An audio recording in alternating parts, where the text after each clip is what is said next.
ओम नमः शिवाय। दोस्तों, स्वागत है आप सभी का आपके अपने चैनल खुशहाल ज़िंदगी में। कैसे हैं आप लोग, ये बताने के लिए कमेंट बॉक्स में हर हर महादेव अवश्य लिखें। दोस्तों, साल की आखिरी सोमवती अमावस्या आ रही है। 30 मई को जेठ मास के कृष्ण पक्ष की अमावस्या तिथि है और इस दिन सोमवार पड़ने की वजह से इसे सोमवती अमावस्या भी कहा जाएगा। और इसी दिन महिलाएं अपने सुहाग की लंबी आयु के लिए अखंड सौभाग्यवती होने की कामना से वट सावित्री का भी व्रत करेंगी।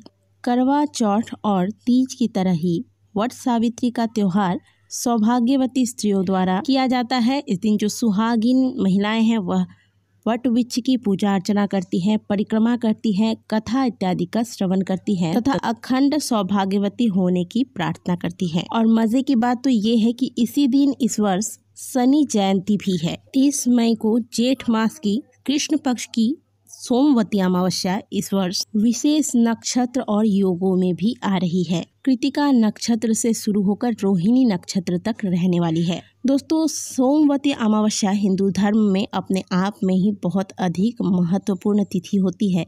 यह तिथि होती है पितरों को प्रसन्न करने का, स्नान दान जप इत्यादि सत्कर्म द्वारा अपना आत्म कल्याण करने का। दोस्तों, ज्योतिष शास्त्र के अनुसार पितृलोक यानी कि पितरों का जो स्थान होता है, जिसे कि पितृलोक कहा जाता है, वह चंद्रलोक के बहुत ही करीब होता है।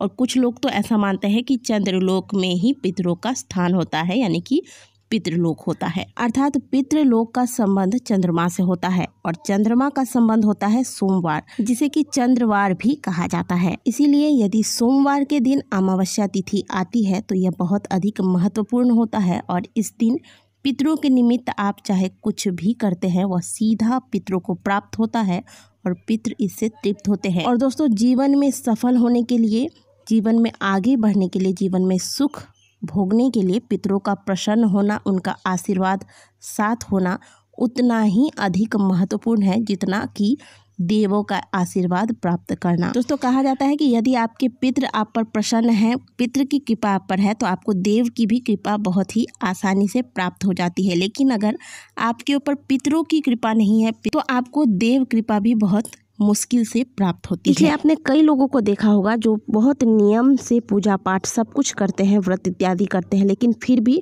वह जीवन में कहीं ना कहीं कष्ट भोग रहे होते हैं। इसके पीछे वजह यही है कि उनके पितृ उनसे अतृप्त हैं।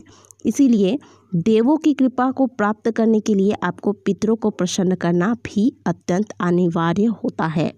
और दोस्तों, सोमवती अमावस्या साल में बार बार नहीं आता, बहुत मुश्किल से यह तिथि प्राप्त होता है। और इसलिए प्रत्येक व्यक्ति को आज के दिन कुछ विशेष कार्य अवश्य करने चाहिए।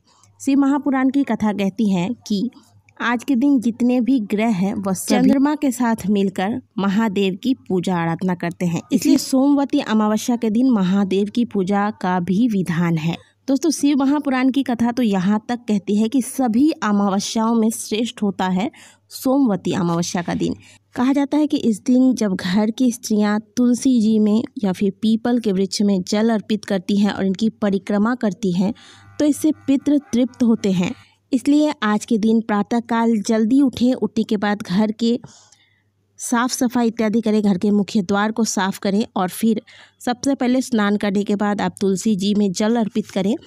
तुलसी जी में जल अर्पित करने के बाद आप तुलसी जी की परिक्रमा करें। इसके बाद आपको करनी है पीपल की पूजा। आज के दिन पीपल का पूजा करना बहुत श्रेष्ठ होगा। इससे ना सिर्फ आपके पितृ तृप्त होंगे, इससे बल्कि आपके जो शनि संबंधी समस्याएं हैं वह भी शांत होंगे, क्योंकि इस बार सोमवती अमावस्या के दिन शनि जयंती का भी संयोग बन रहा है। तो आपको स्नान करने के बाद 1 लोटा जल लेना है। इस जल में थोड़ा सा कच्चा दूध मिला लेना है, थोड़े से काले तिल के दाने डाल देने हैं, थोड़े से सफ़ेद चावल डाल देने हैं और थोड़े से सफ़ेद पुष्प इस जल के लोटे में डाल देना है। अब इस जल में थोड़ा सा मीठे में आप थोड़ा सा मिश्री, शक्कर इत्यादि डाल सकते हैं। अब इस जल के लोटे को लेकर आप पीपल वृक्ष के पास जाएं। पीपल वृक्ष जो भी आप चुनते हैं पूजा के लिए वह थोड़ा पुराना हो, इस बात का ध्यान रखें। अक्सर लोग पूछते हैं कि छोटा वृक्ष है हमारा, इसमें हम क्या पूजा कर सकते हैं, जल डाल सकते हैं। तो आप हमेशा जो थोड़ा पुराना वृक्ष होता है उस वृक्ष की पूजा करें।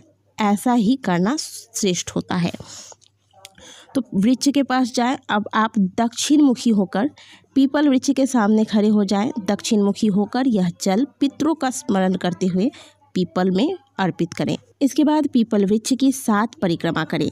परिक्रमा करने के बाद प्रणाम करके आप पुनः वापस घर को आ जाएं। दोस्तों, पीपल की पूजा तब तक अधूरी मानी जाती है जब तक आप वहां शाम को जाकर दिया नहीं लगाते। तो आज के दिन आपको शाम के वक्त पीपल वृक्ष के पास जाकर एक सरसों के तेल का दिया लगाना है। दिया में जो बाती होगी वह गोल ना हो, इस बात का ध्यान रखें। लंबी बाती वाला दिया ही आपको लगाना है। दोस्तों, एक पीपल वृक्ष की पूजा, परिक्रमा इत्यादि करने से न सिर्फ पीपल वृक्ष की पूजा होती है, बल्कि इस पीपल वृक्ष में आप लक्ष्मी नारायण सहित सभी देवी देवताओं के साथ साथ पितरों का भी वास होता है। साथ ही शनि महाराज की भी कृपा की प्राप्ति होती है। और जब यह पूजा आप किसी खास योग में, किसी खास तिथि में करते हैं तो यह और भी उत्तम हो जाता है। इसीलिए इस बार आपको चूकना नहीं है। इस वर्ष सोमवती अमावस्या के दिन बहुत सुंदर संयोग बन रहे हैं। यह अमावस्या स्वार्थ सिद्धि योग में बन रहा है। स्वार्थ सिद्धि मतलब मनोकामनाओं की पूर्ति कराने वाला योग। इस योग में आप जो भी पूजा पाठ, दान, तर्पण इत्यादि करते हैं, जिस कामना के साथ करते हैं वह सभी सिद्ध होते हैं। अब आपको बताती हूँ कि आपको पीपल वृक्ष की पूजा करनी तो है, लेकिन करनी कब है, क्योंकि कई बार कमेंट आता है और अक्सर मैं बताती रहती हूँ। देखिए, पीपल वृक्ष की पूजा जो है वह सूर्योदय से लेकर सुबह 8 बजे के अंदर आप कर लें। यह सबसे अच्छा समय होता है पीपल वृक्ष की पूजा का। वैसे भी पूजा पाठ जो है वह प्रातःकाल 8 बजे के पहले अगर आप कर लेते हैं तो वो ज़्यादा अच्छा होता है। और पीपल वृक्ष की पूजा का सही समय तो यही है कि आप, जैसे कि अभी गर्मियाँ चल रही हैं, तो आप सुबह 5 बजे से लेकर 7 बजे तक अगर पूजा कर लेते हैं तो बहुत अच्छा है। लेकिन अगर किसी कार्य की व्यवस्था की वजह से कहीं आप व्यस्त हैं, आपको थोड़ा सा देर हो जाता है, या फिर कई लोगों के मंदिर दूर होते हैं, पीपल वृक्ष थोड़ा दूर होता है, ऐसे में आप 8 बजे तक पीपल वृक्ष की पूजा कर ले। यह सबसे अच्छा समय होता है। दोस्तों, कई बार ऐसी समस्या आती है कि पीपल वृक्ष जहाँ पर है, जहाँ हम जल अर्पित करने जाते हैं, वहाँ परिक्रमा करने का स्थान ही नहीं होता। तो ऐसे में क्या करें? ऐसे में आप जहाँ पर खड़े हैं, जहाँ पर खड़ा होकर आपने जल अर्पित किया है, वहीं खड़े होकर आप 7 बार घूम लें, यानी कि इसे प्रदक्षिणा कहते हैं। आप प्रदक्षिणा कर लें। कई बार ऐसा होता है कि हमने सुबह को तो पूजा कर लिया, लेकिन शाम के वक्त हमें कोई बहुत अर्जेंट काम आ गया, हम नहीं जा पा रहे हैं। तो ऐसे में क्या करें? आप ऐसे में आप घर के किसी और सदस्य के द्वारा ही पीपल वृक्ष के नीचे एक दिया लगवा दें। तो दोस्तों, सोमवती अमावस्या के दिन पीपल वृक्ष की पूजा कैसे करनी है, किस वक्त करनी है, इससे जुड़ी जानकारी आज की वीडियो में मैंने आपको दी। आगे भी आपको सोमवती अमावस्या से जुड़ी बहुत अच्छी जानकारियां मैं देने वाली हूं। आशा करती हूं कि आज की दी गई जानकारी अच्छी लगी होगी। वीडियो अच्छी लगी है तो वीडियो को लाइक करें, कमेंट बॉक्स में हर हर महादेव जरूर लिखें। मिलते हैं आपसे अगले वीडियो में, तब तक के लिए ओम नमः शिवाय, हर हर महादेव।